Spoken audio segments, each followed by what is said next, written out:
Chapter 6. A positive renting experience. Before I get into Chapter 6, I wanted to tell you that my company Pink Street offer a landlord-to-landlord property sales service. It's exactly what it sounds like. I just couldn't think of a more exciting name than that.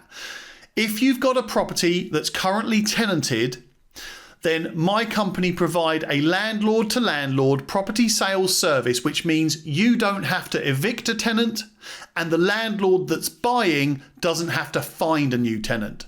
So you can sell your property and keep the tenant in that property and still sell it for a fair market value price.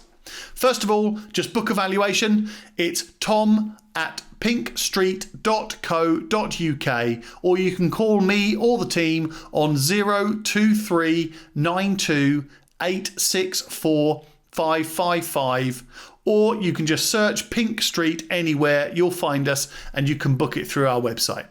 Chapter 6. A positive renting experience. We believe all tenants should be able to treat their house as their home. Tenants seeking a home in the private rented sector should not be turned away unreasonably. Tenants should not face financial barriers that prevent them from moving when they wish to. We have mandated tenancy deposit protection since 2007, requiring landlords and agents to keep tenancy deposits within appointed schemes. Worked with the lettings industry and major lenders to remove restrictions on mortgages preventing landlords from letting to tenants on benefits. Placed a cap on deposits and prevented landlords and agents from charging undue or excess fees when letting a property to a tenant. The Tenant Fees Act 2019. Mandated client money protection, CMP, for all letting agents handling client money in England since 2019. This compensates a tenant or landlord if all or part of their money is not repaid by their agent, for example, due to insolvency. Revised the Model Tenancy Agreement, making it easier for tenants with pets to find private landlords who will accept them. We will make it illegal for landlords or agents to have blanket bans on renting to families with children or those in receipt of benefits, so-called no DSS bans. Give tenants the right to request that they can have a pet in their property, which landlords must consider and cannot unreasonably refuse. Work with industry experts to monitor the development of innovative market-led solutions to passport deposits. Everyone living in the PRS has the right to a quality property that feels like their home and meets their needs. There are barriers to moving in the private rented sector, especially for those on low incomes, that make it harder for tenants to assert their rights. No DSS practices can leave low-income tenants with limited options when they need to find a new home. These practices have no place in a fair and modern housing market. Challenges in pulling together a second deposit before the return of the deposit for a current property can also prevent tenants from moving. Once tenants are in a property, it can be difficult to personalise the space or keep pets. Overcoming these barriers is vital to making the tenant's house a home, while also reducing the financial barriers to home ownership. A ban on no DSS practices. Everyone should have access to safe and secure housing, regardless of whether they are in receipt of benefits or their family circumstances. While most landlords provide a professional service to their tenants, there is evidence that some landlords and agents are actively discouraging or even preventing people in receipt of benefits or with children from renting their properties. The English Private Landlord Survey 2021 found that 44% of landlords were unwilling to let to tenants on either housing support or universal credit. This can severely restrict the ability of a person on a low income to live in a decent home. Some landlords will refuse to allow benefit claimants to view an affordable property or to consider them as a potential tenant. Or they will advertise properties with restrictions like no DSS or no benefits or working professionals only. A quarter, 26%, of private rented sector households and families receive some form of housing benefit and are at risk from these types of restrictive practices.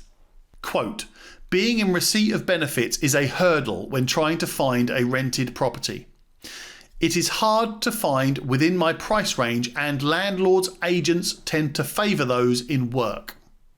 Tenant, South East, age 45 to 54. Case study, Section 21 eviction and no DSS bans. Emma lives with her 7-year-old son and has health problems that means she has had to give up her job in 2015. Emma paid her rent in full and on time every month and received housing benefit to cover part of her rent. Emma unexpectedly received a Section 21 eviction notice in 2017. Emma explained that her financial situation made it difficult for her to move, but the landlord continued with the eviction. Emma began contacting letting agencies and private landlords, but none were open to letting to someone who was unemployed and in receipt of housing benefit. Emma was very worried that she and her son would be made homeless. But at the last minute she was offered a spare room by a friend's mother. Although she was grateful to have this room, Emma had to move far from her previous home and felt guilty that she was not able to provide stability for her son. Both Emma and her son lost friends due to what she believes is a stigma around being evicted. Emma also felt frustrated and sad that despite being a good tenant who always paid rent on time, she was discriminated against for receiving housing benefits. Emma found being evicted traumatising and damaging to both her mental and physical health. Emma now lives in a council flat. She would prefer to move back into privately rented accommodation. However, her fears of no-fault eviction and the discrimination she faces being in receipt of welfare hold her back. Emma, South East, age 45 to 54. It is wholly unacceptable for landlords to refuse to consider somebody as a prospective tenant simply because they are on benefits or have young children. We will make it illegal for landlords or agents to have blanket bans on renting to families with children or those in receipt of benefits. We will also explore if action is needed for other vulnerable groups that may struggle to access private rented sector accommodation, such as prison leavers. We will also support landlords to take informed decisions on individual circumstances rather than relying on blanket bans. We will work with the insurance industry to address landlord and agent misconceptions that it is difficult to arrange insurance for properties where tenants are in receipt of benefits. We will also explore improvements to welfare support information for both tenants and landlords and help ensure that those who are unable to manage their rent payments can arrange direct payments of housing costs to their landlord through their universal credit, managed payments. So that tenants can access the support they need and can secure accommodation in the private rented sector, we will boost awareness of the range of local services available to help people who are living on low wages or receiving benefits. Renting with pets. Domestic pets can bring joy, happiness and comfort to their owners, as well as supporting their mental and physical well-being, including through challenging times. The English Private Landlord Survey 2021 found that 45% of landlords were unwilling to let to tenants with pets. Quote, as a tenant, I am a consumer in the private rented sector. Landlords should be encouraged to use the model tenancy agreement, which has a clause for respectable pet owners. This will provide tenants who are also pet owners with more choice. Tenant, Southwest 25 to 34. We will legislate to ensure landlords do not unreasonably withhold consent when a tenant requests to have a pet in their home, with the tenant able to challenge a decision. Alongside this, we will make it easier for landlords to accept pets by amending the Tenant Fees Act 2019 to include pet insurance as a permitted payment. This means landlords will be able to require pet insurance so that any damage to their property is covered. We will continue to work with landlords and other groups to encourage a common sense approach. Pets can bring a huge amount of joy, and we are committed to supporting responsible pet ownership in the private rented sector. Alongside greater security and quality, these measures will help tenants truly feel like their house is their home.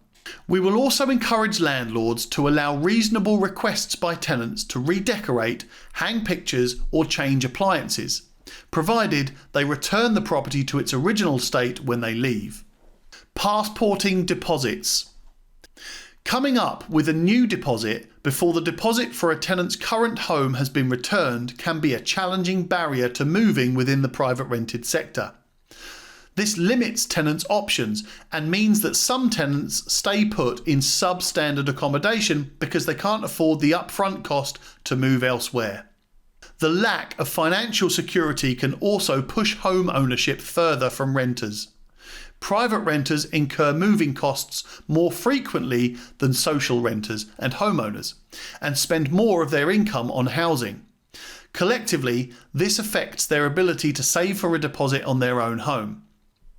Nearly half of all households in the private rented sector have no access to savings and may therefore struggle to fund a second deposit. To cover the cost, some tenants might borrow money from or move in with family and friends, or take on extra work. Others may take out short-term credit, access a deposit scheme from a local council, or decide not to move into a new property altogether.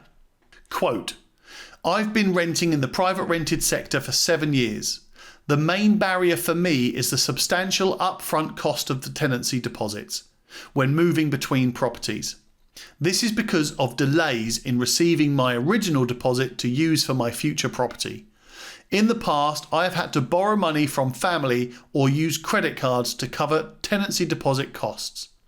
Tenant, Southwest, age 25 to 34. Most deposits are returned, in part or in full, within 1 to 3 weeks. This can take longer where the deposit is disputed, either through alternative dispute resolution or in the courts. Some tenant groups experience a longer time where 2 deposits may be needed. Students, for an example, often put a deposit down months before moving into a property. A call for evidence was issued in 2019 to widen government understanding of the barriers private tenants experience when moving from one property to another. We have since considered several proposals to reduce the financial burden on tenants whilst making sure landlords continue to have the security of a deposit. Following our call for evidence, the market has begun to develop innovative solutions to affordability issues. This includes, for example, loan and insurance products for tenants to bridge the period where deposit requirements overlap. Private solutions have the potential to offer innovative and flexible solutions for different groups. We recognise these market innovations are in their infancy, but do not wish to curtail the progress that has been made.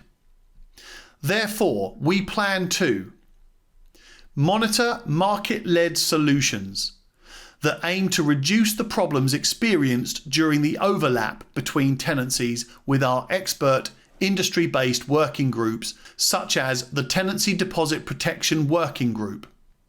Keep the impact and risks of market-led solutions under review, including their affordability and accessibility with the Tenancy Deposit Protection Working Group. Keep the current deposit protection and the broader deposit market under review and take further action, including legislation if needed. By reducing the barriers to moving, we will give tenants more options if standards are not up to scratch or they find a better deal. A full response to the call for evidence is available on gov.uk.